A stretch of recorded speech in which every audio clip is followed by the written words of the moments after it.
மரணம் வந்துடுச்சு. மரண அறிவிப்பு வெளியாச்சு. உன்னை நினைச்சு சில பேர் அழுவாங்க. அப்புறம் எல்லாம் மௌனம். நீயும் மௌனமா? இல்ல. நீ அடக்கம் செய்யப்படுறப்ப மணல் மேல மணல் விழுது.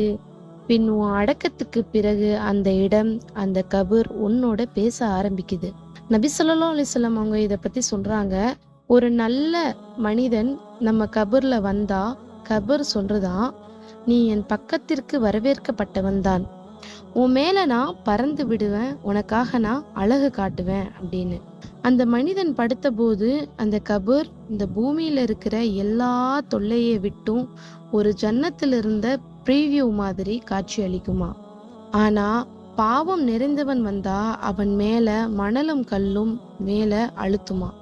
கபர் சொல்லுதாம், ஐயோ நீ என்னிடம் வந்துட்டியா, நீ என்ன அழுக்குப்படுத்துவ, உன் மீது நான் இறங்க போகிறேன். அந்த நபர் மூச்சு விட முடியாத அளவுக்கு நசுக்கப்படுவாங்க.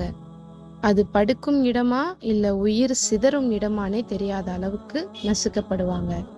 நம்ம இப்போ வீட்ல இருக்கலாம், ஆனா நாளை நம்ம வீடே மண்ணு, நம்ம அறையே கபர். அதுதான் நம்மோட பேசும். இந்த வீடியோக்கள், ஸ்டேட்டஸ், ஸ்க்ரோல்ஸ் இதெல்லாம் நம்ம வாழ்க்கையை பேசுது. மரணத்துக்கு அப்புறம் நம்ம உடல் பேசாது, நம்ம கபர் நம்ம கிட்ட பேசும். மரணத்துக்கு அப்புறம் மண்ணும் பேசும். அது நம்ம அழகா கொண்டாடுமா அல்லது நம்மளை இறுக்கி பிடிச்சு நசுக்கி விடுமான்றது நம்ம கையில தான் இருக்கு. அஸ்ஸலாமு அலைக்கும் வரஹ்மத்துல்லாஹி வபரகாத்துஹு.